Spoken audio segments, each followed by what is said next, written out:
Hey everybody! I'm here today to talk to you about a Samsung TV remote control that is not working. I'll specifically be showing you and telling you how to fix it easily in this very simplistic tutorial. I'll be going over 5 things that you can try out, and hopefully these things will fix your Samsung TV remote control and hopefully get it to work once again. So we're going to go over this quickly. Let's get right into this, starting off with number 1 and ending with number 5. So number 1 is replace the batteries. You might think that the batteries are okay, but in reality, I can tell you personally that I have replaced batteries in a remote and in some of my kids' toys and in various other things around the house. And I think that the batteries are fresh, but in reality, I put them in there and the batteries were dead to begin with because they were, like in a bin, and they were touching each other, or they were old, or whatever the case is. To me, they were new, but in reality, I put them in and they were not good.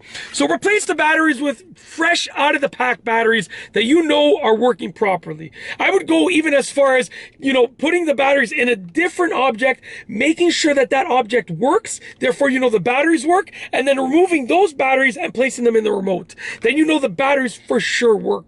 Okay, so replace the batteries. That's number 1. Try that out. Hopefully it gets your remote working once again. Number 2 is reset the remote. Now, to do this is very easy. Basically, you want to remove the batteries, then you want to hold down the power button or any button on the remote for that matter for 10 to 15 seconds, release it, and then put the batteries back in. What that does is it removes the batteries, and then by holding down the power button or any of the buttons for 15 seconds, let's say, you're going to discharge the energy in that remote. You're going to clear out the energy, then you put the batteries back in. It's going to kind of be reset as it can be for sort of a regular TV remote. Okay, try that out. Moving on to number 3. Number 3, unplug the TV and plug it back in.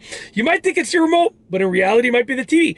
The remote connects to the TV. In reality, it might be the TV's reception of the remote. So unplug the TV, leave it unplugged for 30 seconds, plug it back in. That'll hopefully reset the TV.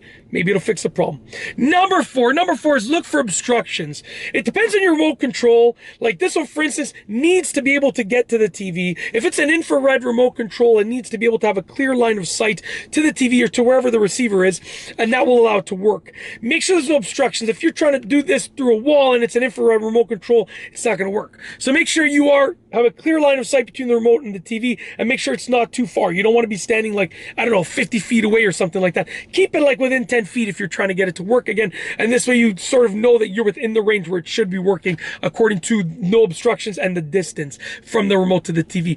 Last but not least is number 5. Number 5 is literally just wait 5 minutes. I cannot tell you the number of times with a modern day appliance where it's not working, and I literally just wait 5 minutes and it starts working again. So if you've already waited and it hasn't been working for a while, then you can sort of say you've already done this. But if it just stopped working, literally wait 5 minutes. I'm telling you, you'd be surprised at how many things just start working again when you've waited 5 minutes because they're just lagging and trying to figure itself out.